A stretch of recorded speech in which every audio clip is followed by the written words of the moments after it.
पाषाणे कुटीबो माथा आनाले पाशीबो पाषाणे कुटीबो माथा आनाले पाशीबो गौरांगा गुणेर निधि कोथा कोबे पाबो गौरांगा गुणेर निधि कोथा गेले से सब संगीर संगे जय कोई लो बिलास से सब संगीर संगे कोइलो कैलास ते संग ना पाइया कांदे नरोत्तम दास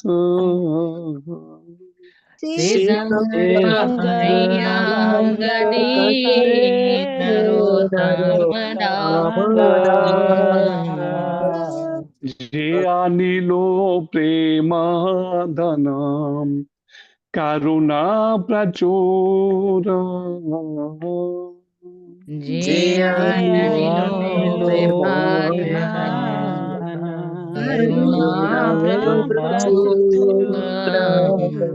हेनो प्रभु को था गेला आचार्य ठाकुर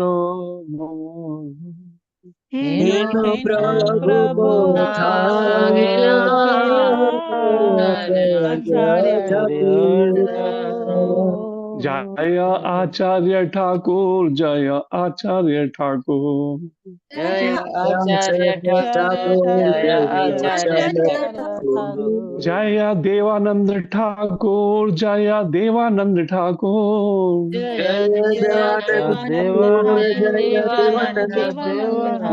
जय वैष्णव ठाकुर जय वैष्णव ठाकुर जय वैष्णव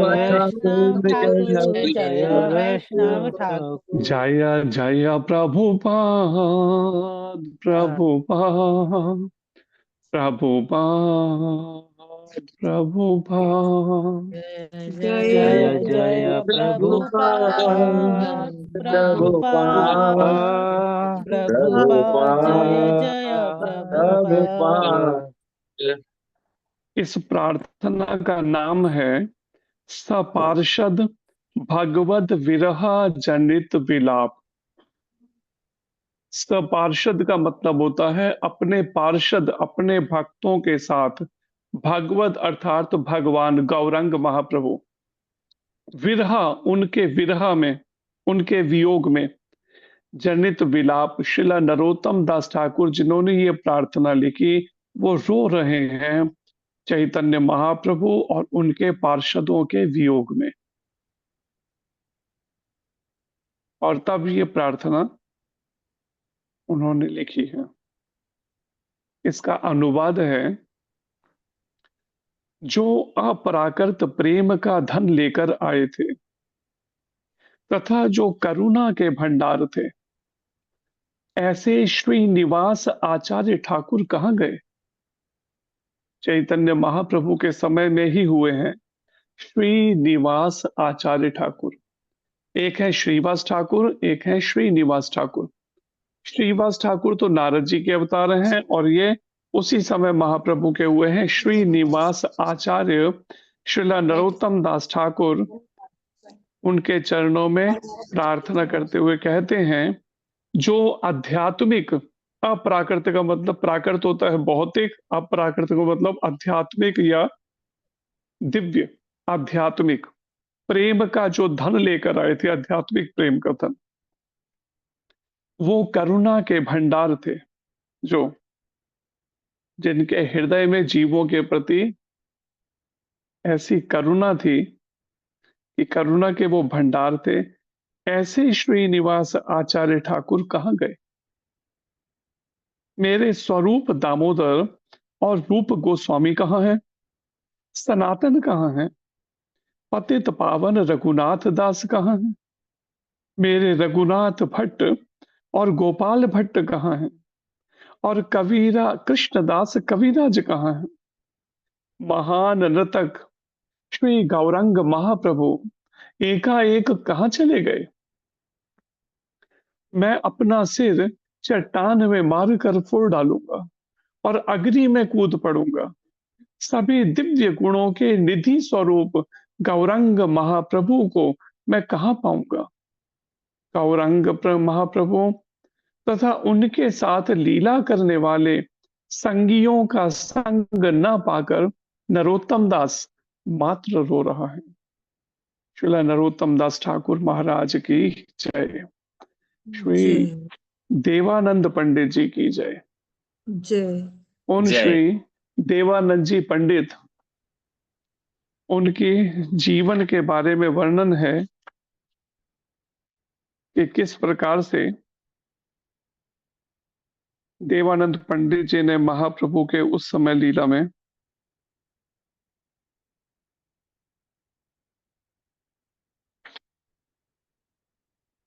उनके पार्षद,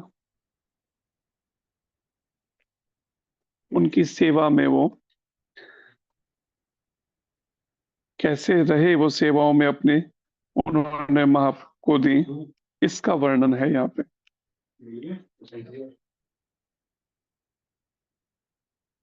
श्री चैतन्य लीला के समय कुलिया में वास करते हुए श्री देवानंद पंडित ने श्रीमद् भागवत का व्यवसायिक पाठ किया, जो मायावाद दर्शन से कलुषित था। ये चैतन्य महाप्रभु के जब धरती पे लीला कर रहे थे, लगभग 500 वर्ष पहले, तो उस समय वहीं पर बंगाल में ये स्थान है कुलिया स्थान। तो यहाँ पर देवानंद पंडित जी जो हैं भागवत पाठ करने लगे, करते थे, जैसे भागवत कथाएं होती हैं ऐसे। और उन भागवत कथाओं में क्या करते थे? व्यवसायिक पाठ, जैसे आजकल भी खूब चला हुआ है ना व्यवसायिक पाठ, कि भागवत कथा करना, बदले में कुछ पैसा लेना अपने लिए, परिवार के, उसको अपने उदर पूर्ति के लिए परिवार। तो ये व्यवसायिक पाठ ये भी करते थे। और वो भी व्यवसायिक पाठ कैसा, जिसके अंदर शुद्ध भक्ति तो नहीं, मायावाद दर्शन कि ईश्वर निराकार भी है और साकार भी है, ईश्वर वास्तव में निराकार है, भक्तों की भावना को देख के साकार, ऐसी तरह की मायावादी दर्शन का। मायावादी दर्शन से वो कलुषित था, उनका पाठ शुद्ध नहीं था, अशुद्ध पाठ था। एक दिन श्रीवास पंडित ने उनकी भागवत कथा का श्रवण किया। नारद जी के अवतार श्रीवास पंडित जी ने जब भागवत कथा उनसे सुनी, तो वो क्रंदन करने लगे, रोने लगे कथा सुन के। तो मायावाद भी कई तरह का हो सकता है, जैसे एक पैसे के लिए है, ऐसे ही ईश्वर को निराकार, और भी कई तरीके हो सकते हैं, पर ये तरीका यहाँ पर बताया जा रहा है।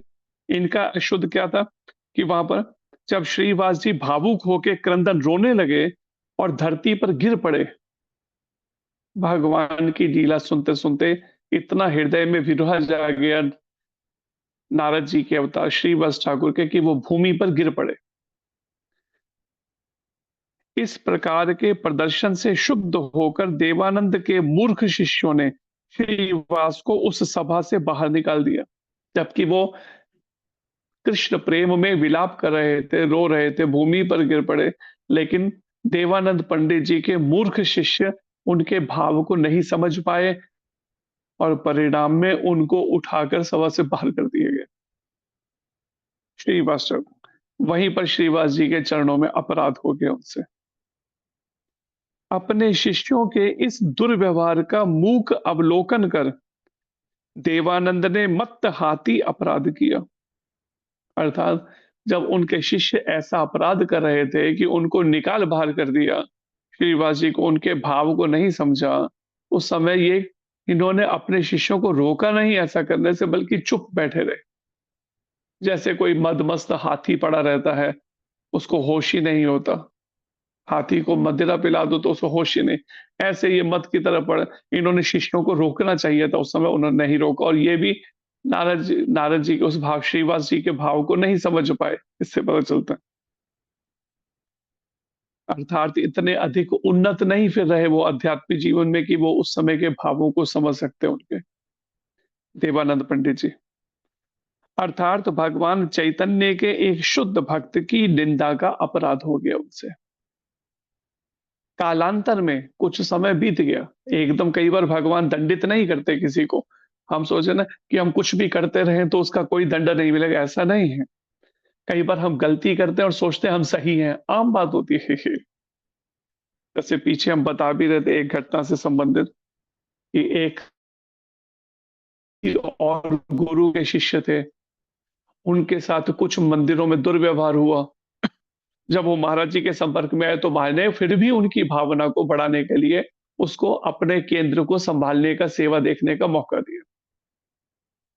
लेकिन वो वहां पर अपने को नहीं वो कर सके व्यवस्थित, तो अपने परिवार को लेके अपनी मन मर्जी से आगे छोड़कर, महाराज से अनुमति नहीं ली, महाराज ने मना भी किया था। जब छोड़कर आ गए तो वृंदावन में रहने लगे आकर। और वृंदावन में रहते हुए क्या कहते हैं, देखो भगवान अगर मेरे को कुछ यहाँ लाए हैं तो इसका मतलब मैं कुछ, मतलब उनको लगा कि मैं सही हूंगा तभी तो मैंने राधा रानी ने रखा हुआ है ये इस तरह से। कुछ समय रहे, कुछ साल, और अपने को सही मानते रहे। अब देखिए विचार करने में, धाम में रह रहे हैं अपनी मनमर्जी से, उनके गुरु नहीं उनको वो दे पाए समय, उनको कोई सेवाएं हो या उस तरह का वो समय नहीं शिष्यों को एंगेज करने का। और जहां वो रहे वहां से उनको ठोकर लगी, या उनके मन के अनुसार वातावरण ठीक नहीं मिला। जब महाराज जी ने अवसर दिया तो उसको ठुकरा के आ गए, और अपने को फिर भी सही मान रहे हैं, पक्के कि मैं सही हूं। परिणाम, कुछ समय के बाद में एक ऐसी घटना घटी कि परिणाम में वृंदावन में ही एक मंदिर है, उसके बैक साइड पे उनकी आधी जली हुई लाश मिली और जीवन चला गया। तो जब तक समय था वो समझ सकते थे, लेकिन जब हमारे को दिमाग में ये भ्रम बन जाता है ना कि हम जो करते हैं बस सही करते हैं, तो बस यहाँ गड़बड़ है। प्रभु प्रभु प्रभुपाद जी कहते हैं इस बारे में कि जीवन के आखिरी श्वास तक कभी ये विश्वास मत करो कि आपसे गलती नहीं होगी, या कोई मन के ऊपर, इस मन पे विश्वास मत करो आखिरी समय तक। तो ये गलती उनसे हुई। और जब हम आपको अभी ये बात बता रहे थे तो महाराज जी सामने दरवाजे पे आ गए। उन्होंने ये लाइन सुनी तो महाराज सिर हिलाते हुए कहते हैं कि ठीक कह रहे हैं ये बात। महाराज ने सहमति व्यक्त कर दी उसके ऊपर। तो ये बात को समझिए, विचार करिए। सामान्यता ये होता है कि हम अपने को सही सिद्ध करने में ही कितना आयु तो इसी में ही खो देते हैं, कितने समय तक। कोई अगर हमारे को हमारा दोष बता दे, गलती बता दे, अगर गलती है तो सुधार कर लो, अगर लगता है हमें कि गलती नहीं है तो सहन कर लो, महाराज कहते हैं उस समय में। लेकिन हम क्या जाते हैं उसी समय, हाँ नहीं मैं सही हूं, मैं सही हूं करते हुए हम कितना समय हम उसी में ही एनर्जी लगा देते हैं, और वो जितना समय भजन कर सकते होंगे वो समय उसी में नष्ट कर देते हैं। वहीं पर गुरु महाराज कई बार उदाहरण देते हैं, नारद जी के उदाहरण, श्रीवास ठाकुर जी का। श्रीवास ठाकुर जी को जब बहुत लोग मानने लगे उस समय नवदीप में 500 वर्ष पहले, तो कुछ ईर्षालु जो हैं वो ईर्षा भी करने वाले आ जाते हैं। तो कुछ ईर्षालु फालतू बातें करने लगे। तो उनमें से एक ईर्षालु ब्राह्मण ने क्या किया, उनको बदनाम करने के लिए श्रीवास ठाकुर को, चित्रों को सैकड़ों लोग मान रहे, तो उन्होंने आधी रात को जाके उनके दरवाजे के बाहर काली पूजन का सामान रख दिया, कुछ सिंदूर रख दिया, कुछ मदिरा रख दिया, कुछ मांस रख दिया, और इस तरह की चीजें रख के सुबह हल्ला मचा दिया। देखो जिसको आप वैष्णव कहते हो ये तो काली पूजक है भाई। देखो, और आप वैष्णव कर। अब बहुत सारे लोग जो आते थे सुबह से शुरू होते थे श्रीवास ठाकुर से भेंट करने, दर्शन करने और उनसे मिलने आते, तो जो पक्के थे वो तो कहते हैं ये झूठ है, बिल्कुल वो तो माने कि ये झूठ है, गलत है, उनको बदनाम करने के लिए ऐसा किया जा रहा है। लेकिन कुछ कच्चे साधक भी होते हैं, उन्होंने देखा, उन्होंने सोचा हो सकता है जब रखा है ये कोई तो बात होगी, अगर ऐसा लगा, उन्होंने थोड़ा मन में संशय भी आ गया। तो कुछ ने सलाह दी ऐसा करते हैं उन्हीं से ही पूछ लेते हैं जो पूरे पके नहीं। तो जब बाहर कुछ लोगों की भीड़ की आवाज सुनाई देने लगी, श्रीवास ठाकुर घर से बाहर आए, देखे थे बहुत सारे बाहर खड़े हुए हैं वे भक्त। तो इन्होंने हाथ जोड़ के प्रणाम किया। तो उनमें से कुछ ने प्रश्न कर दिया कि श्रीवास जी, आप तो वैष्णव हैं और आपके दरवाजे पे ये सब सामान जो काली पूजन का या इस तरह का सामान है, तांत्रिक इस तरह। तो श्रीवास जी क्या कहते हैं बड़े विनम्रता पूर्वक, मैं तो पहले ही कहता था मैं वैष्णव नहीं हूं, और अंदर चले गए प्रणाम करके। अब विचार कीजिए, उन्होंने प्रतिकार क्यों नहीं किया जब वो सही थे तो? जैसे जैसे आध्यात्मिक जीवन में कोई उन्नति करता है तो उसमें कैसे विनम्रता आती जाती है, या वो अलग अलग स्तर में उसमें कैसा हो जाता है। परिणाम क्या हुआ? कुछ ही समय के बाद में उस ब्राह्मण को, ईर्ष्यालु ब्राह्मण को जिसने ऐसा किया था, उसके शरीर में गलित कोढ़ हो गया। सारा शरीर से मांस गल गल के गिरने लगा। घर वालों ने भी निकाल के, पत्नी बच्चों ने से बाहर कर दिए, कल को घर में कोढ़ ना फैल जाए सबको। घर वाले भी नहीं अपना रहे अब उस ईर्ष्यालु ब्राह्मण को। अब वो गंगा जी की सीढ़ियों पे बैठा रहता हूँ। महाप्रभु रोज सुबह ब्रह्म मुहूर्त में भक्तों के साथ स्नान करने आते तो महाप्रभु के चरणों में गिर के प्रार्थना करता, मुझे क्षमा कर दो।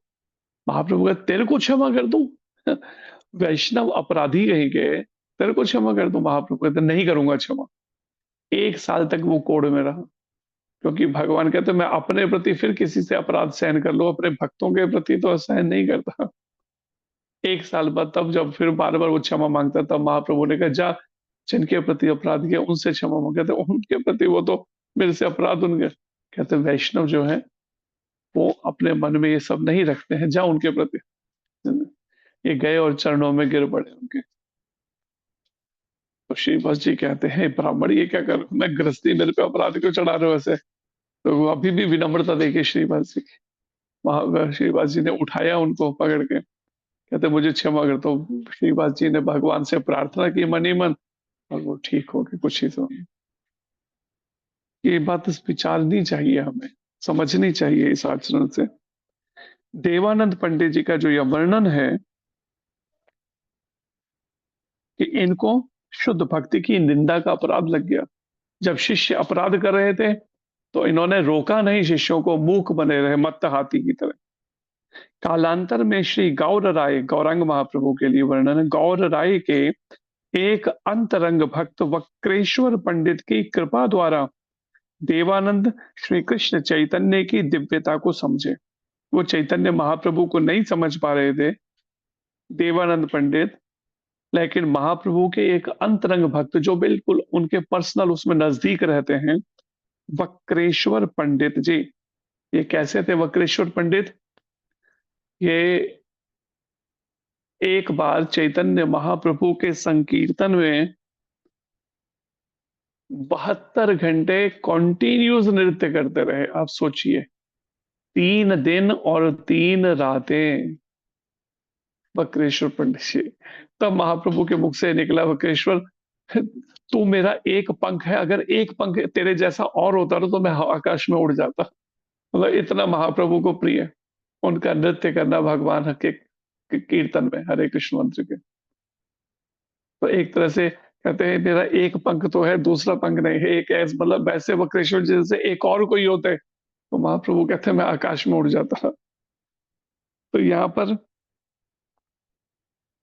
वक्रेश्वर पंडित जी की जब कृपा मिली देवानंद जी को, तब देवानंद पंडित जी को समझ आया कि चैतन्य महाप्रभु वास्तव में स्वयं कृष्ण ही है, उनकी दिव्यता को समझे और फिर उनके शरणागत हो गए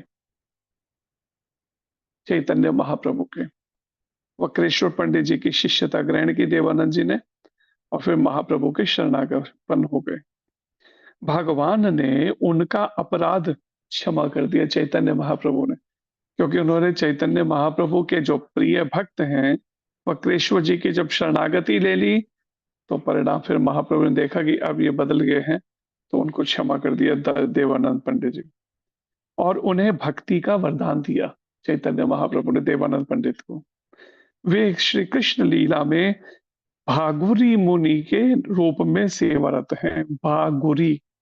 भागुरी मुनि के रूप में सेवारत हैं, जो गोलोक वृंदावन धाम में भगवान की नित्य लीला चल रही है, उसमें वहां पर भागुरी मुनि की ये भूमिका निभा देवानंद पंडित जी निभाते हैं। श्री देवानंद पंडित जी की जय। श्री वक्रेश्वर पंडित जी की जय। श्री जय श्रीवास ठाकुर जी की जय। श्री जय गौरंग महाप्रभु की जय। जय श्री भागुरी मुनि जी की जय। जय समस्त गौर भक्त वृंद की जय। जय जगदगुरु श्रील प्रभुपाद महाराज की जय। श्री गुरु महाराज की जय। जय अनंत कोटि वैष्णव वृंद की जय। जय श्री सफला एकादशी की जय। जय श्री सफला एकादशी महात्म्य की जय। जय आइए सफला एकादशी की विधि और महात्म्य, जो ज्येष्ठ के इस शुक्ल पक्ष की ये एकादशी है। महीने में दो पक्ष होते हैं, एक होता है शुक्ल पक्ष, एक होता है कृष्ण पक्ष। ये शुक्ल पक्ष चल रहा है। और भीमसेन बोले, हे महामुनि पितामह। हरि बोल। प्रभु जी, ये पौष मास की एकादशी होगी। इस पर लिखा हुआ है ज्येष्ठ शुक्ल पक्ष की सफला एकादशी। सफला नाम से शायद में दो एकादशी होगी। माता जी, मकसर महीना का आज लास्ट गुरुवार है। मकसर महीना ही चल रहा है माता जी। एक्चुअली वो गुजराती और मराठी के हिसाब से है, बाकी वैसे पौष महीना स्टार्ट हो गया। या इसमें एक ये भी हो सकता है कि जैसे इस बार का कुछ वर्णन आ रहा था कि अधिक मास में दो पड़ेंगे इस साल में, ऐसा भी कुछ वर्णन है। उस कारण से भी कुछ ये हो सकता है, इसमें भेद दिया गया। पौष मास की है प्रभु तो जी आज सफला एकादशी, कृष्ण पक्ष की। ठीक, तो ये सफला एकादशी जो है, भीमसेन बोले, हे महामुनि पितामह, मेरी बात सुनो। हे महाबुद्धि पितामह, मेरी बात सुनो। युधिष्ठिर, कुंती, द्रौपदी, अर्जुन, नकुल, सहदेव, ये एकादशी को कभी भोजन नहीं करते। वे मुझसे नित्य कहा करते हैं कि हे भीमसेन, तुम एकादशी को भोजन मत किया करो। मैं उनसे कहता हूं कि हे तात, मुझसे भूख सही नहीं जाती। मैं दान करूंगा और विधि पूर्वक भगवान केशव का पूजन करूंगा, परंतु बिना उपवास किए एकादशी के व्रत का फल कैसे मिले?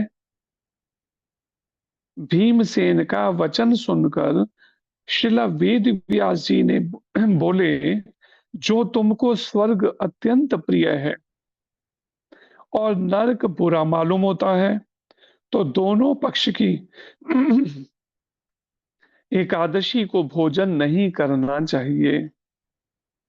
भीमसेन बोले, हे महाबुद्धे, एक बार भोजन करने से भी मुझसे नहीं रहा जाता। अगर कहते हैं भीमसेन जी, दिन में एक बार भोजन को तो नहीं रहा जाता, तो आप तो कहते हो पूरा ही व्रत करने के लिए, फिर उपवास कैसे करूंगा?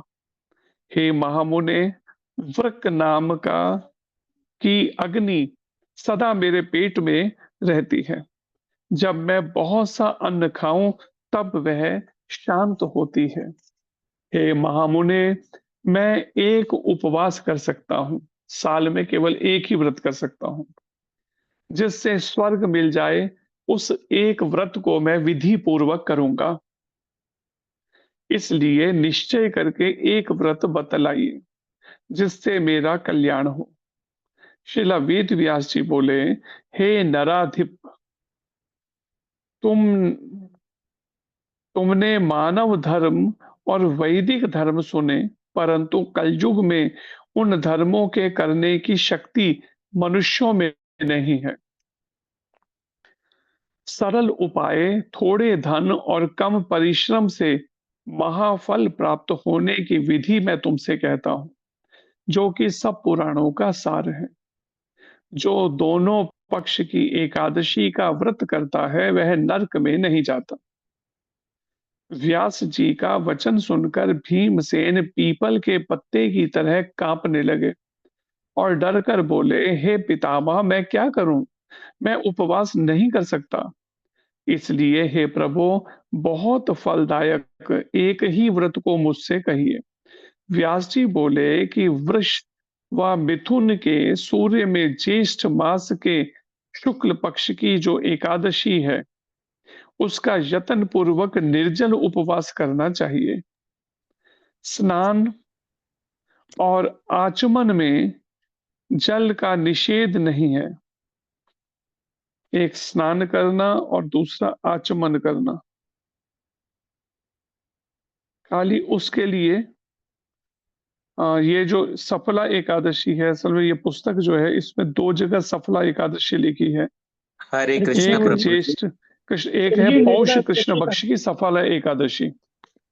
ये वो निर्जला अभी मैंने एकादशी की बात है यही चीज महाप्रभु। को, हाँ वही मैंने सफला नाम से 2 लिखी गई हैं। तो उसको निर्जला भी कहा जाता है, लेकिन ये वाली जो सफला पौष कृष्ण पक्ष की एकादशी है,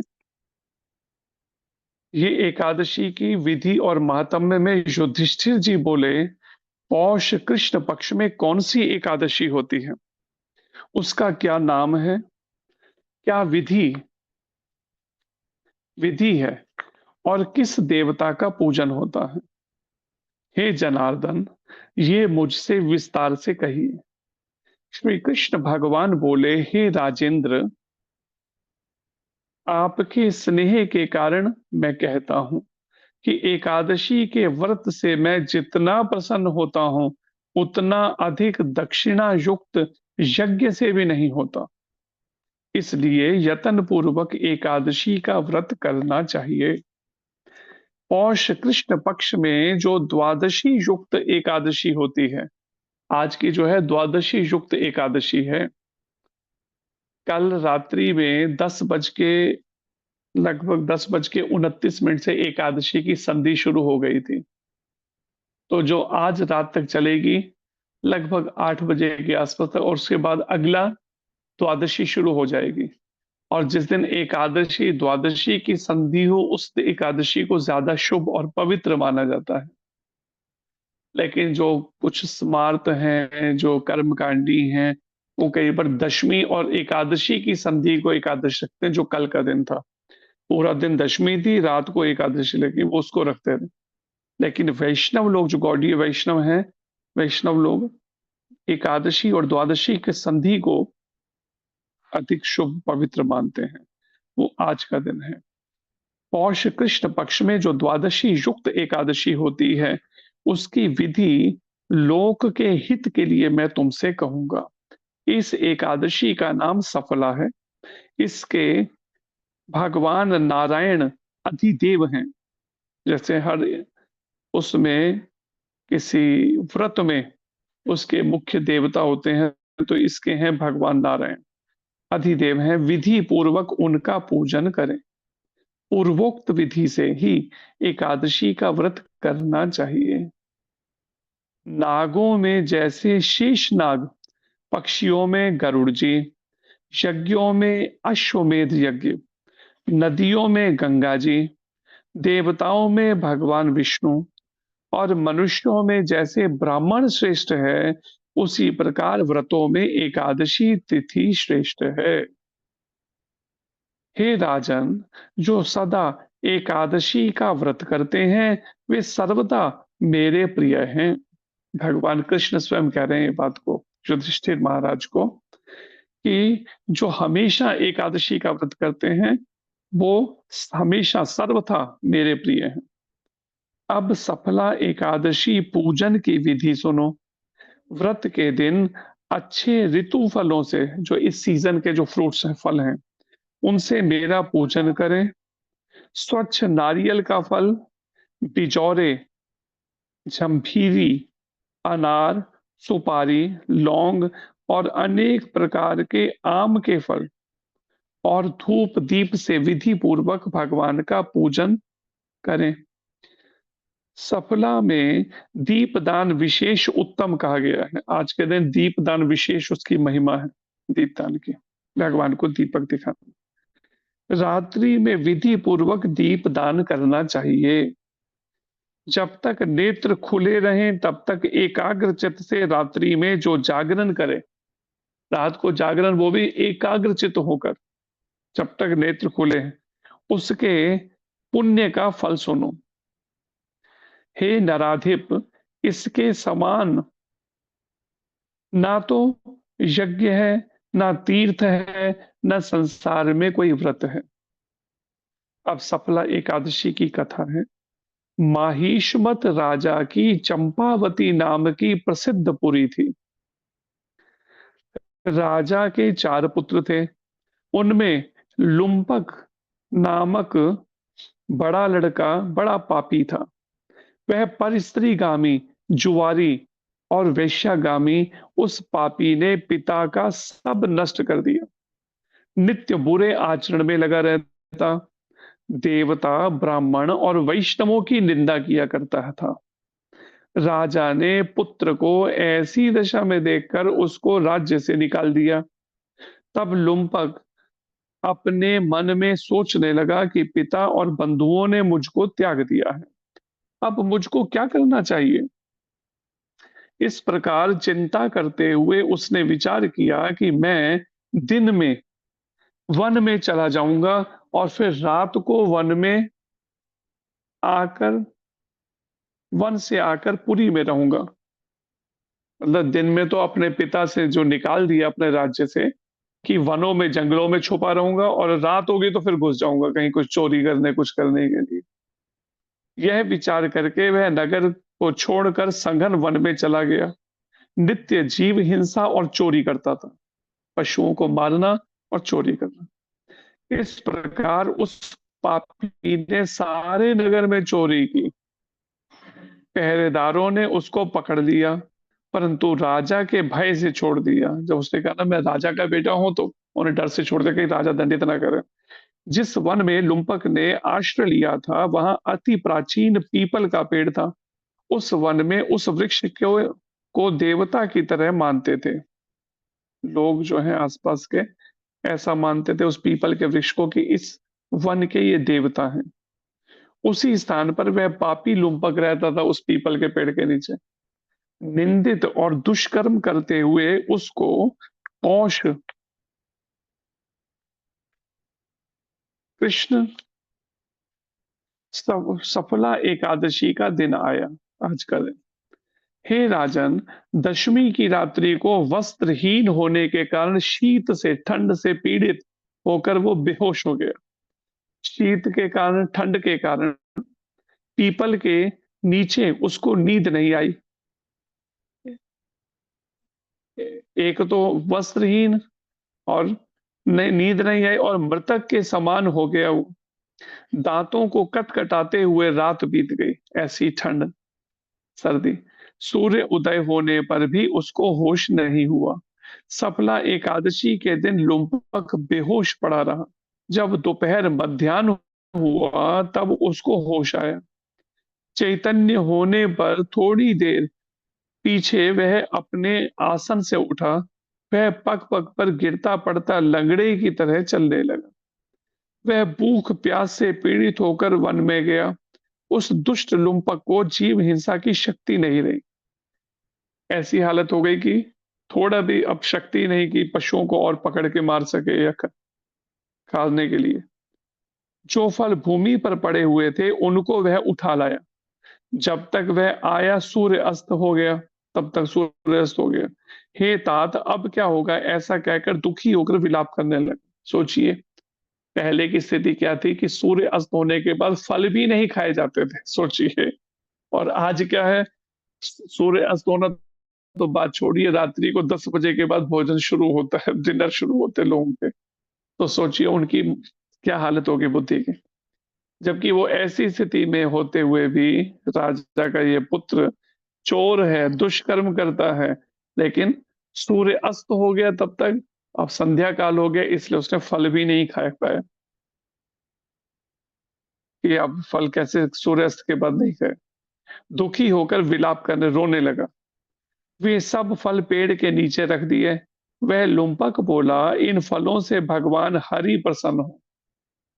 एकदम कोई पूर्व का बचपन का कोई ऐसा होगा जो थोड़ा बहुत नाम भक्ति की हुई, वो याद आ गई उसने। जब देखा मैं तो खा नहीं सकता, तो भगवान को ही भोग लगाने को प्रार्थना करते हैं, आप प्रसन्न हो इसे ग्रहण। वह वहीं बैठ गया। रात में उसको नींद नहीं आई क्योंकि खाली पेट भूख से। इससे उसका जागरण हो गया पूरी रात भर। मधुसूदन भगवान ने उन फलों का पूजन और सफला एकादशी का व्रत स्वीकार कर लिया। इस प्रकार लुम्पक ने अकस्मात व्रत कर लिया, इच्छा से नहीं किया, अनजाने में व्रत हो गया उससे। इस व्रत के प्रभाव से उसको निष्कंटक राज्य मिल गया, ऐसा राज्य जिसमें कोई किसी तरह का कोई रोक टोक नहीं उसको, कितने ही लंबे समय तक राज करने। हे राजन, पुण्य का अंकुर उदय होने से, थोड़ा सा उससे जो पुण्य हो उसका अंकुर शुरू हुआ पुण्य, तो लुम्पक को राज्य कैसे मिला सो सुनो। सूर्य के उदय होने पर एक दिव्य घोड़ा आया। भगवान कृष्ण सुना रहे हैं ये युधिष्ठिर महाराज को। सूर्य के उदय होने पर एक दिव्य घोड़ा आया। दिव्य वस्तुओं से युक्त वह घोड़ा लुम्पक के पास खड़ा हो गया। उसी समय आकाशवाणी हुई, हे राजन पुत्र, वासुदेव भगवान की कृपा से और सफला एकादशी के प्रभाव से अपने निष्कंटक राज्य को ग्रहण करो। बहुत अच्छा कहकर उसने स्वीकार किया और वह दिव्य रूप हो गया, उसका शरीर भी दिव्य हो गया।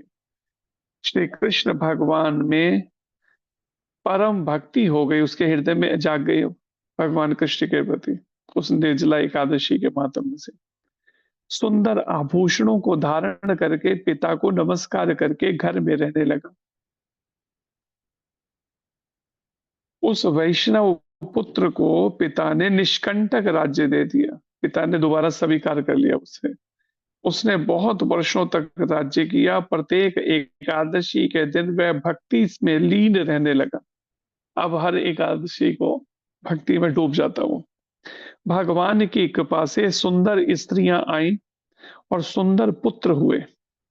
फिर वृद्धावस्था प्राप्त होने पर पुत्र को राजगद्दी देकर मन को स्थिर करके भगवान विष्णु की भक्ति में तत्पर होकर वन को चला गया। एक समय बाद वानप्रस्थ ले लिया, वन में चला गया। इस प्रकार अपनी आत्मा को वश में करके वैकुंठ लोक में चला गया।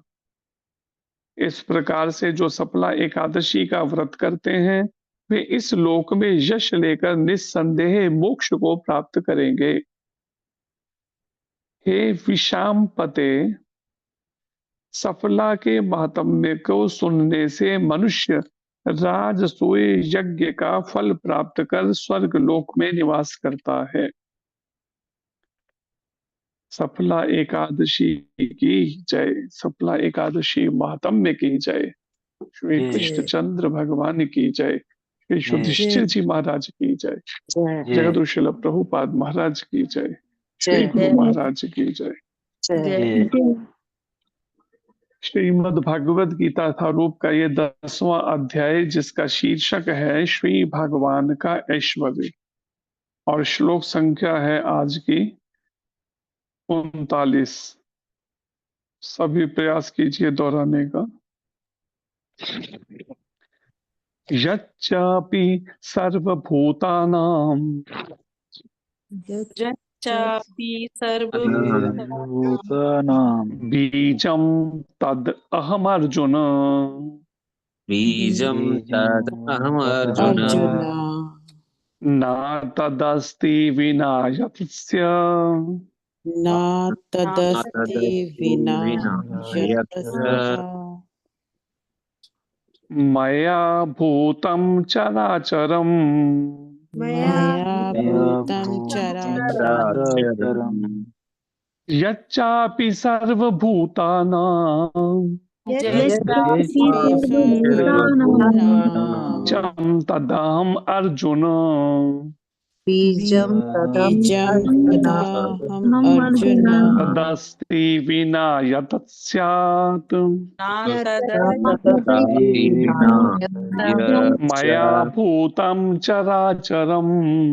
मया भूतं चराचरम्। पढ़िए, आप में से कोई भक्त पढ़ना चाहता हूँ। हरे कृष्ण प्रभु जी, हरे दंडवत कृष्ण प्रणाम। जी। अच्छा, यच्चापि सर्वभूतानां बीजं तदहमर्जुन न तदस्ति विना यत्स्यान्मया भूतं चराचरम्। हरे कृष्ण। जब ना आधा है ना तो नीचे विच्छेद में देख सकते हैं, उसे ता करके वो किया जाता है उच्चारण में, जी यत् स्यात्। हरे कृष्ण। और कोई भक्त? हरे कृष्णा प्रभु जी, दंडवत प्रणाम। हरे कृष्ण जी। यच्चापि सर्वभूतानां बीजं तदहम् अर्जुन न तदस्ति विना यस्यामयं भूतं चराचरम्। हरे कृष्ण प्रभु जी। तदस्यात्, विना तदस्य नहीं, तदस्यात्। और कोई भक्त पढ़िए। यच्चापि सर्वभूतानां बीजं तदहम् अर्जुन नास्ति विना यत्स्यात् मया भूतं चराचरम्। हरे कृष्ण प्रभु जी। हरे कृष्ण। अनुवाद पढ़िए, आप में से कोई भक्त? हरे कृष्णा प्रभु जी, मैं पढ़ूं। जी, हरे कृष्ण। यही नहीं है अर्जुन, मैं समस्त सृष्टि का जनक बीज हूँ। ऐसा चर तथा अचर कोई भी प्राणी नहीं है जो मेरे बिना रह सके। तात्पर्य भी पढ़ना है प्रभु जी। तात्पर्य। अर्चनीय वंदनीय प्रातः स्मरणीय जगदुशील प्रभुपाद महाराज की जय। प्रत्येक वस्तु का कारण होता है और इस सृष्टि का कारण या बीज कृष्ण है। कृष्ण की शक्ति के बिना कुछ भी नहीं रह सकता, अतः उन्हें सर्वशक्तिमान कहा जाता है। उनकी शक्ति के बिना चर तथा अचर किसी भी जीव का अस्तित्व नहीं रह सकता। जो कुछ कृष्ण की शक्ति पर आधारित नहीं है वह माया है, अर्थात वह जो नहीं है। हरे कृष्णा प्रभु जी, दंडवत प्रणाम। अच्छा, हरे कृष्ण जी। ये है आज के श्लोक में जो भगवान कृष्ण अर्जुन को और अर्जुन के माध्यम से हमें बता रहे हैं कि हे अर्जुन, मैं समस्त सृष्टि का जनक बीज हूं। ये संपूर्ण सृष्टि कहां से हुई है? भगवान कहते हैं इसका जनक, जन्म देने वाला जो वास्तव में बीज है वो मैं हूं। जैसे क्या कहा है शास्त्र में, श्लोक में एक, अहम बीज प्रदापिता सर्व योनिषु कौन्तेय अहम बीज प्रदापिता। हे कुंती पुत्र, हे कौन्तेय, सब योनियों का बीज देने वाला पिता मैं हूं। ऐसे ही भगवान यहाँ पर क्या कहते हैं आज के श्लोक में, इस सारी जो सृष्टि है इसका भी वास्तव में बीज जो है, सृष्टि का जनक बीज हूं मैं। ऐसा चर तथा अचर कोई भी प्राणी नहीं है जो मेरे बिना रह सके, चाहे वो जड़ हो चाहे वो चेतन हो। चर या अचर, चर कहते हैं चेतन को, अचर कहते हैं जो जड़ पदार्थ हैं। जैसे जड़ में अचर में आते हैं, जैसे आपके वृक्ष हैं, पेड़ पौधे हैं, ये चल फिर नहीं सकते। चर कहते हैं जो दो पैर वाले, चार पैर वाले, इस तरह के सब। कोई भी प्राणी, प्रभुपाद जी समझाते हुए कहते हैं, प्रत्येक वस्तु का कारण होता है। कोई भी वस्तु होगी ना, उसका कारण कोई ना कोई जरूर होगा। हर वस्तु का, हर चीज का। ऐसे बड़े बड़े जो वृक्ष दिखाई दे रहे हैं, इनका भी बीज है कारण। ऐसे शरीर जो है, इनका भी बीज कारण जो है, शरीर से जो माता पिता है उनके माध्यम से शरीर मिला। ऐसे हर वस्तु का, हर चीज का जैसे कारण होता है, ठीक ऐसे ही प्रभुपाद जी कहते हैं समझाते हुए, इस सृष्टि का कारण या बीज कृष्ण है, भगवान कृष्ण है, कारण या बीज इस सृष्टि का। ये सृष्टि बनी 24 तत्वों से, जो महत तत्व या प्रधान भी कहलाते हैं, और वो महत तत्व प्रकट हुए भगवान से। इस तरह से माध्यम से श्री कृष्ण की शक्ति के बिना कुछ भी नहीं रह सकता, अतः उन्हें सर्वशक्तिमान कहा जाता है।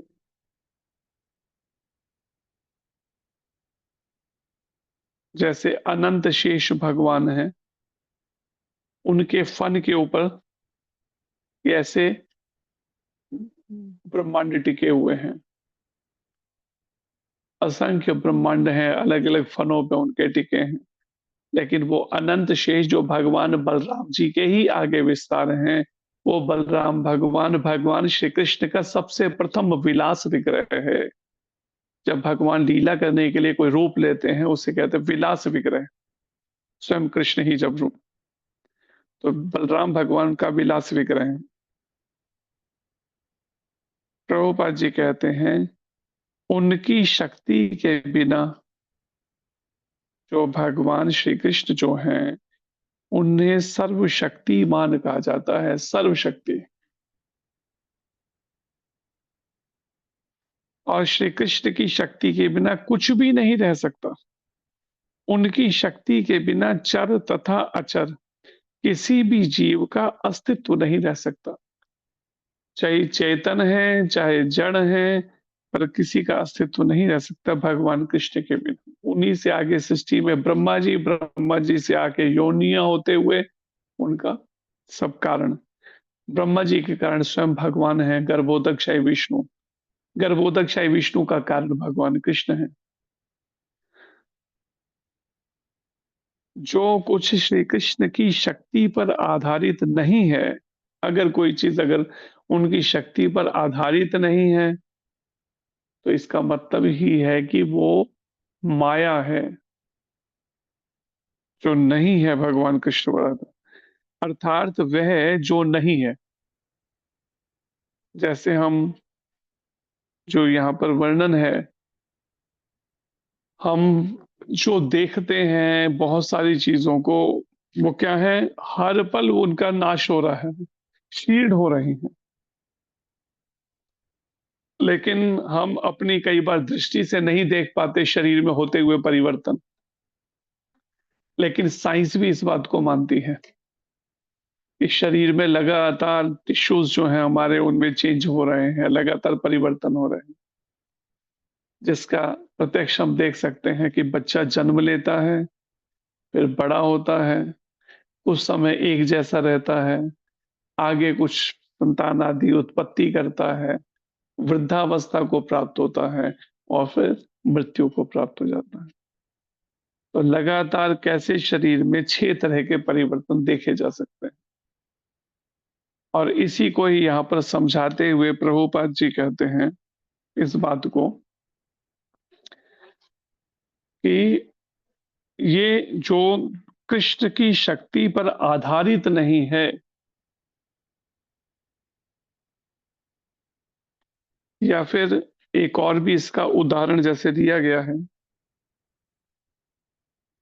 कि भगवान की जो ये शक्ति है योग माया, उस योग माया का ही आगे विस्तार है ये महामाया। भगवान के धाम में जब ये कार्य करती है, तो ये योग माया के रूप में या श्रीमती राधा रानी के रूप में संचालन देखती हैं, योग माया के रूप में। और इस भौतिक जगत में जब ये काम करती हैं, तो महामाया के रूप में कार्य करती है। या फिर प्रभुपाद जी एक जगह समझाने के लिए कहते हैं, इस संसार में जब भगवान की ये शक्ति कार्य करती है, तो वो भद्रा कहलाती है, और वो शक्ति जब आध्यात्मिक जगत में कार्य करती है, तो वो सुभद्रा कहलाती है। तो भगवान की ये माया शक्ति जो भी जीव भगवान से विमुख होता है, ये माया शक्ति उस पर ही प्रभाव डालती है। और भगवान से विमुख होने का मतलब ये नहीं कि हम सोचें कि हम हरे कृष्ण मंत्र का जप करें, इसका मतलब हम तो फिर माया के प्रभाव से ऊपर उठ गए हैं। नहीं, चौबीसों घंटे मन, वाणी, कर्म कृष्ण भावना भावित होने चाहिए।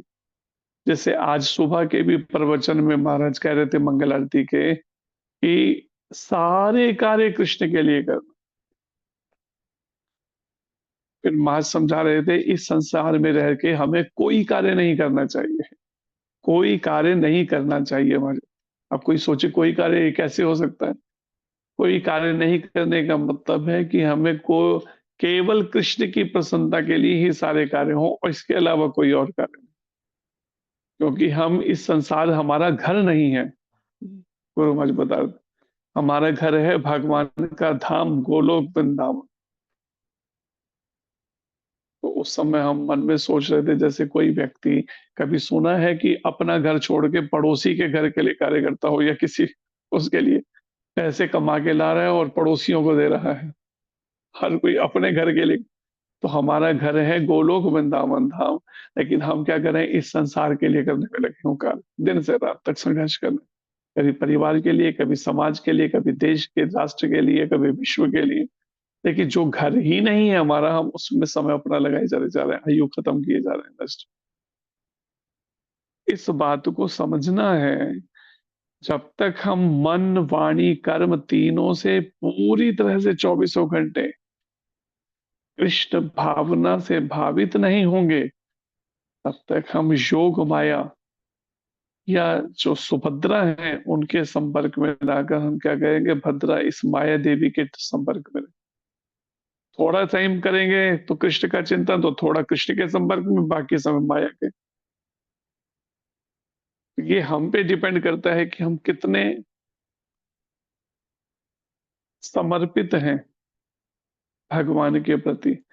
मन, वाणी, कर्म से कितना अभी हम प्रैक्टिस कर चुके हैं, कितनी अभी बाकी है प्रैक्टिस, सोच के देखिए। अगर मन अभी भी संसार के, खाने के, सोने के, कपड़ों के और ऐसे ही चिंतनों में घूमता रहता है, इसका मतलब अभी हमने मन से समर्पण नहीं किया है। भले ऊपर से हमने दीक्षा ले ली हो, लेकिन मन कृष्ण भावना से भावित नहीं हुआ। इसी के लिए मेहनत है। कई बार कई कई साल, कई बार कई कई जन्म, कई बार कई कई युग या कई कई कल्प लग जाते हैं जीव को। अगर वो एक योग्य प्रमाणिक गुरु की कृपा लेकर उनकी आज्ञाओं के अनुसार जब तक वो भक्ति नहीं करता प्रैक्टिस, तब तक ये मन से शरणागति, मन से ये भाव समर्पण का जागता ही नहीं। ऊपर से माला भी करे जा रहे हैं, बीच में मौका लगने पे फिर वही संसार का, खाने का, सोने का, परिवार का, घर का वो चिंतन भी बना हुआ। तो कृष्ण भक्ति में पूरी तरह से खोना पड़ेगा, तब कहीं जाके ये चिंतन छूट पाएगा। इसलिए कहा है गुरु आश्रय, गुरु के चरणों में जब हम रहते हैं, उस सांसारिक संबंधों से, शरीर की जन्मभूमि से दूर रहकर, तो धीरे धीरे वो बातें दिमाग से निकल सकेंगी, या मन कृष्ण भावना भावित हो सकेगा। अन्यथा क्या होगा, कुछ तो है जो बिल्कुल नास्तिक हैं या भक्ति से गिरे हुए, कुछ हैं जो भक्ति भी कर रहे हैं लेकिन ये सब भी कर रहे हैं। इसलिए शास्त्र कहता है कि मनुष्य नाम शास्त्रेषु, कई बार हजारों हजारों में से कोई एक होता है ये सब उस मार्ग पर चल पाए। प्रभुपाद जी कहते हैं नहीं, जो अब हालात बनते जा रहे हैं ना, मनुष्य नाम मिलियनेशु, लाखों करोड़ों में से कोई होगा जो वास्तव में भगवत प्राप्ति के पद पे चलेगा। ऐसे फिर किए जाए, उनमें से कोई होगा जो सीरियसली, सिंसियरली भक्ति करेगा, वो रास्ता तय कर पाएगा। नहीं तो कहीं ना कहीं अटक जाएंगे। इतने सबसे निकले, जैसे महाराज जी एक घटना सुनाते हैं ना कि एक राजा के कोई संतान नहीं थी, उसने घोषणा कर दी कि कल सुबह जैसे ही महल के द्वार खुलेंगे, जो सबसे पहले मेरे पास पहुंचेगा मैं उसे युवराज बनाऊंगा। सारा राज्य इकट्ठा हो गया दरवाजों पे। जैसे ही सुबह 9 बजे दरवाजे खुले, सब भागे राजा के पास पहुंचने के लिए, लेकिन रास्ते में इतने सारे प्रलोभन थे बहुत सुंदर सुंदर बगीचे, कुछ तो उसी को ही देखने में लग गए। आगे बढ़े तो कुछ बहुत सुंदर सुंदर पद पक्षी और ये सब कुछ उसमें रह गए। कुछ उसके बाद बड़े सुंदर स्वादिष्ट पकवान, कुछ उसी को खाने में मस्त हो गए। उसके आगे बहुत सुंदर सुंदर दास दासियां, कुछ उसी में फंस के रह गए। ऐसे करते करते करते कई बैरियरों से होते हुए एक केवल व्यक्ति पहुंच चुका है राजा तक। राजा ने उसे शुभराज बना दिया। ऐसे ही इस माया के संसार के अंदर लाखों करोड़ों अरबों प्रलोभन है मन के। किसी को कोई पत्नी का, किसी को पति का, किसी का बच्चों का, किसी का घर का, किसी का बैंक बैलेंस का, किसी का खाने का, किसी का सोने का, किसी का सुंदर कपड़े पहने, किसी का महंगी कार लेने का, अनेक प्रलोभ। उन सारे प्रलोभनों को जिसने क्रॉस कर लिया, एक प्रामाणिक गुरु की कृपा लेकर, उनकी आज्ञाओं में चलकर, केवल उसी को ही भगवान हृदय से लगा पाएंगे अपनी सेवा में। जो सारे प्रलोभनों से कहीं भी आकर्षित नहीं हुआ, इन सबको क्रॉस कर गया। वाचो वेगम, मनसा क्रोध वेगम, जीवा वेगम, उदरो उपस्थ वेगम।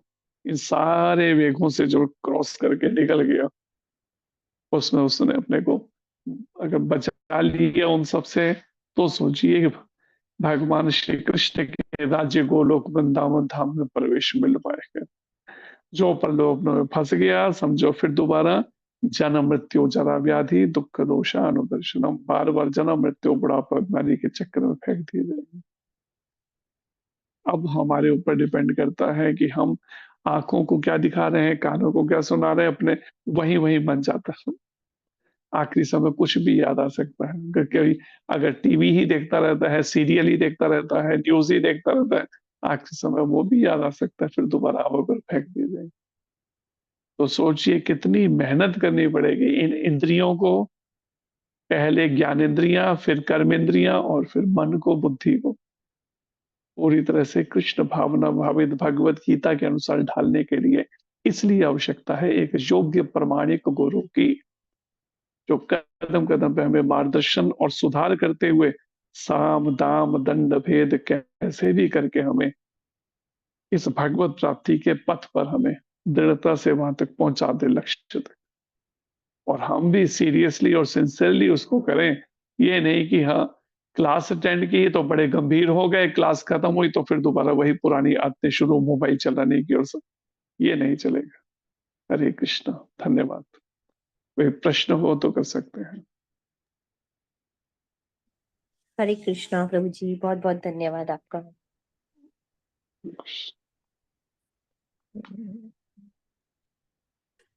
किसी का कोई प्रश्न है तो वो पूछ सकते हैं।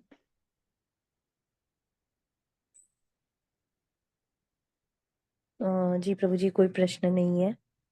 आपका बहुत बहुत धन्यवाद। हरे कृष्णा माता जी, दंडवत प्रणाम। हरे हरे कृष्णा कृष्णा प्रभु जी, दंडवत प्रणाम। हाँ जी, हरे कृष्ण जी। हरे कृष्ण प्रभु जी, सादर प्रणाम। प्रभु जी, हरे एक्चुअली कृष्ण ये है कि कुछ लोग ये कहते हैं जैसे कि गुरु एक ही बार बनाना चाहिए, दीक्षा एक ही गुरु से लेनी चाहिए।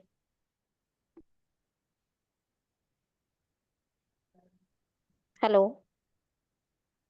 उसमें सही कहते हैं, गलत नहीं कहते हैं, लेकिन गुरु कौन होना चाहिए ये भी पता होना चाहिए ना, कि चार प्रामाणिक संप्रदायों में से होना चाहिए। ये नहीं कि कहीं से भी किसी को भी गुरु नाम का लेबल लगा के गुरु बना दिया जाए, वो नहीं होता है।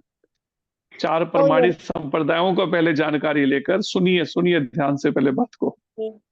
चार प्रमाणिक संप्रदाय हैं, उन संप्रदाय में से प्रमाणिक संप्रदाय से गुरु होना चाहिए। और वो गुरु भी प्रमाणिक संप्रदाय में जो हैं, वो वास्तव में शास्त्र के अनुसार आचरण करने वाले होने चाहिए। ये नहीं कि प्रमाणिक परंपरा में भी कोई ऐसा जो ऊपर गुरु बनने के योग्य नहीं है, वो गद्दी हथिया के बैठ जाए तो भी गलत निर्णय ले सकते हैं। इसलिए समझना चाहिए। हरे कृष्ण। एक्चुअली ऐसा कुछ मेरे साथ हुआ है। जैसे मैं शादी से पहले अनमैरिड थी, तब मेरे जो माता पिता के गुरु थे वो मेरे गुरु थे, दीक्षा ले ली उनसे। कौन थे गुरु? क्या तिलक लगाते थे कोई माथे पर? नहीं, तिलक तो नहीं, वो माता की पूजा करते थे, वो रेड कलर का ही लगाते थे। हाँ, तो वो गुरु बनने के योग्य नहीं है। मैंने अभी क्या बताया, चार प्रमाणिक परंपराओं के गुरु, उन चारों के तिलक इस तरह की शेप में ऊपर की तरफ ऐसे होते हैं। जी जी जी। अगर ऐसा तिलक नहीं था, इसका मतलब वो प्रामाणिक संप्रदाय से नहीं थे, इसलिए उनको छोड़ा जा सकता है। अच्छा, हाँ, तो यही मेरे साथ है, तो मैं यही पूछना चाह रही थी कि मैं महाराज जी से दीक्षा ले सकती हूँ बस। अभी मैंने क्या बताया, खुद बुद्धि भी लगाओ ना। अभी तो मैंने उत्तर दिया, थोड़ा बुद्धि से खुद भी सोचो। ठीक है अभी प्रभु मैंने जी, क्या बोला आपको? समझ गई मैं, अब तो ले सकती हूँ। हरे कृष्ण। हम्म। हरे हरे कृष्णा प्रभु कृष्णा, जी। दंडवत प्रणाम प्रभु जी। एक हरे कृष्ण प्रश्न जी। है चैट हरे बॉक्स जी, में। तो जी पीछे पूछिए भी कोई नीतू माता जी, प्रश्न कर रहे पूछिए। हैं?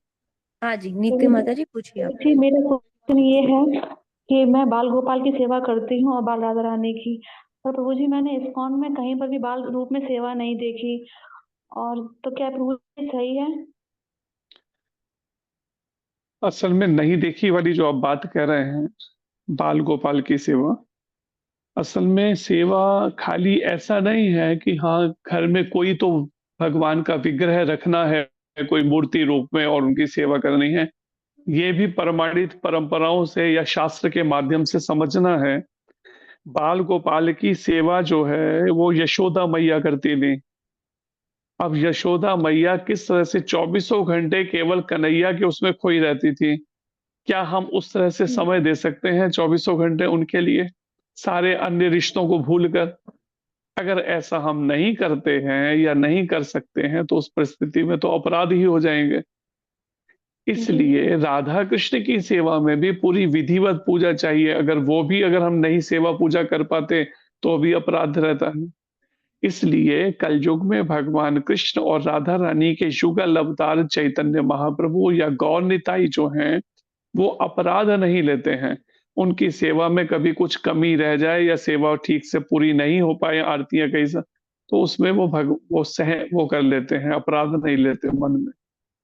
इसलिए प्रभुपाद जी ने बताया गौर निताई की सेवा करनी चाहिए।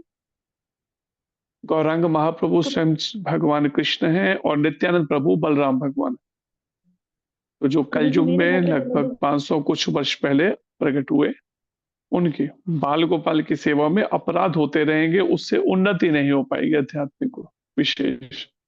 हरे कृष्ण। प्रभु जी मेरे घर पर तो बाल गोपाल की सेवा होती है, मैं करती हूँ, मतलब पर उतनी जैसे आपने बताया वैसे नहीं, अपराध तो बनते हैं महाराज जी। तो फिर अपराध जब तक होंगे तो भक्ति में उन्नति कैसे हो पाएगी? तो अपराधों प्रभु से जी तो क्या करना उन्नति नहीं चाहिए? होगी। क्या करना समझे? चाहिए प्रभु जी अब? क्या करना चाहिए प्रभु जी अब? प्रभुपाद जी ने बताया गौर निताई के विग्रहों की सेवा करनी चाहिए। गौर निताई चैतन्य महाप्रभु और नित्यानंद प्रभु के, और उनकी जो सेवा विग्रह में घर पर भी अपराध नहीं होता है। घर पर विग्रह उसका आप विचार करिए उसको कि कैसे कर। जी प्रभु जी। पास में कोई मंदिर हो, उस मंदिर में अगर सेवा पूजा कोई कर सकते हैं, ऐसा भी तरीका, या फिर और भी विचार करके देखिए उसमें कैसे किया जाए। अगर सेवा ठीक से नहीं होगी तो अपराध होगा। जी जी, अपराध होने से थैंक यू प्रभु भक्ति जी। में उन्नति नहीं हो पाएगी। तो प्रभु जी हरे कृष्णा प्रभु जी, दंडवत प्रणाम। हरे कृष्ण जी। हरे कृष्णा प्रभु जी, आजकल दंडवत प्रणाम। वृंदावन में तो बहुत है ना ऐसा, बाल गोपाल को साथ में लेके ऐसे चलना। प्रभुपाद जी या महाराज जी इसके लिए नहीं करते, क्योंकि उससे बाहर अशुद्धि है, सब जगह जगह कचरा है, कहीं कुछ है। तो भगवान जो संपूर्ण ब्रह्मांडों के स्वामी हैं, उनको ऐसे कैसे उसमें लिए? वो देखा देखी लोगों ने करके एक जैसा वो बना लिया। इस चीज को समझना है, इसलिए आचार्यों के माध्यम से उनके मार्गदर्शन में भक्ति करनी सीखनी चाहिए। हरे कृष्ण। हरे कृष्णा प्रभु जी, दंडवत प्रणाम प्रभु जी। जी प्रभु हरे जी, कृष्ण जी। हाँ, कलयुग में गौर निताई की करना चाहिए प्रभु जी, जगन्नाथ जी की नहीं प्रभु जी? हाँ, गौरांग महाप्रभु जगन्नाथ जी एक ही है। जगन्नाथ और प्रभु भगवान, बलदेव भगवान, सुभद्रा मैया। और प्रभु जी हर एक गुजराती के घर पे तो आप लड्डू गोपाल देखोगे ही प्रभु जी। और भी गुजराती जगह है, के, पंजाब में भी ऐसा है बहुत। मतलब प्रभु जी मेरे घर पे है लड्डू गोपाल, और साथ में जगन्नाथ जी भी है, तो प्रभु जी चलेगा ना वो तो? ये आपको विचार करना है ना, हमने तो बता दिया शास्त्र क्या कहता है, प्रभुपाद जी ने बताया, उसमें हम हाँ कैसे कह सकते हैं चलेगा नहीं। जैसे शास्त्र की बात बताई, आप बुद्धि से विचार कीजिए। अगर सेवा में आप कमी छोड़ेंगे तो मैं कैसे कह सकता हूँ चलेगा, उसको शब्द कह सकता हूँ। तो अपराध प्रभु तो जी फिर अपराध होता है। हाँ प्रभु जी, वो तो अपराध ही होगा। तो ये फिर प्रभु जी क्या करना चाहिए, मतलब दूसरे किसी को दे देना चाहिए? दूसरे किसी को देंगे, अगर वो सेवा पूजा वो कर भी सकता अपराध है वैसा करेंगे। तो तब ठीक है, अगर वो भी नहीं करेगा कैसे फिर? हाँ, अपराध मंदिर में तो करेंगे। चलो है, कुछ विधि विधान पालन करके हो सकती है, लेकिन और जगह कैसे होगी उस तरह से सेवा पूजा? या तो मंदिर में हो सकती है, या फिर दूसरा फिर और क्या रहा, फिर प्रवाहित करने वाला रहा गंगा जी ऐसा। और कैसे करेंगे सेवा पूजा? वैसी नहीं कर सकता। करेंगे नहीं सेवा पूजा और विग्रह रखेंगे तो भी अपराध हो जाएगा कि उसकी सेवा पूजा नहीं हो ठीक से। इसलिए या तो वैसी सेवा पूजा हो।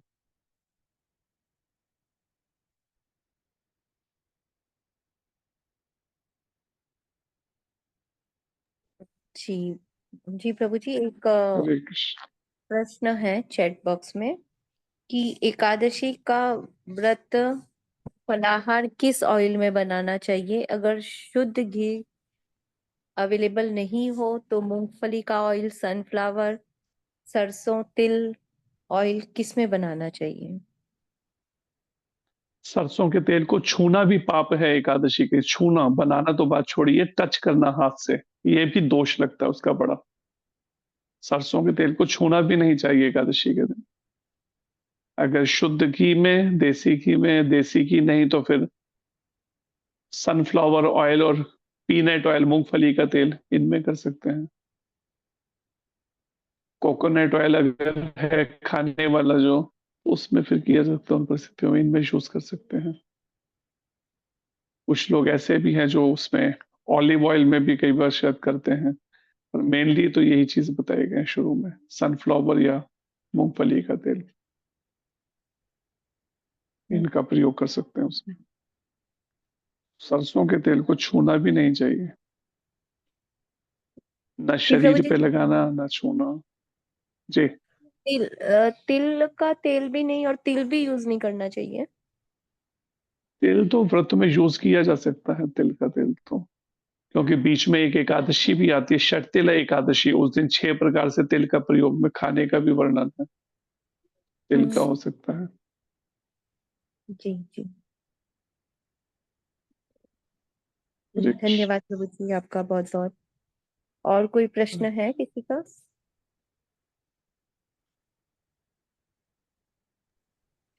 तो हरे प्रभु कृष्णा जी प्रभु जी, दंडवत प्रणाम। जी हरे कृष्ण जी। प्रभु जी ये तो बोलते हैं कि तिल का तेल, तिल के जो षटतिला एकादशी है, उसी को तेल खाते हैं, खाना चाहिए, और बाकी की एकादशी को मैं तो वर्जित तो। कुछ जगह वैसे बाकी दिन भी तिल का वो वर्जित कहते तो हैं एकादशी को, लेकिन एक चीज विचार करके देखिए, उस षटतिल के अंदर जो तिल का प्रयोग हो रहा है वो अन्न नहीं है, इसीलिए तो प्रयोग हो रहा है। अगर अन्न होता तो षटतिल एकादशी में भी अनुमति क्यों मिलती उसकी? अब और कारण के अंदर कई और कारण हो सकते हैं, जैसे तिल का तेल गर्म बहुत होता है। अब गर्मी के दिनों में जो एकादशी आएंगे तो उसमें तिल का प्रयोग कैसे करेंगे? वो तो सब अंदर से वो कर देगा, नुकसान देगा। तो ऐसे भी कुछ कारण ठीक हो है प्रभु सकते हैं जिसमें तिल के तेल को बाकी टाइम में जैसे मना किया जाने वाली बात। तेल बहुत गर्म होता है, मूंगफली भी ठीक है गर्म प्रभु जी, हरे होती है, कृष्णा। पर तेल बहुत गर्म होता है। ऐसे कई कारण रहे होंगे जिस कारण से। बाकी में तिल का जो वर्जित वाली बात, आप जो नहीं खाने वाली, कई नहीं खाते हैं। गर्मी में तिल खाना तो वो है, मुंह में छाले हो जाएंगे बिल्कुल। तिल के तेल ऐसे चीज ले, बहुत गर्म है वो। ठीक है प्रभु जी, अगर धन्यवाद। लॉजिक लॉजिक से भी समझें इसको तो। हरे कृष्ण।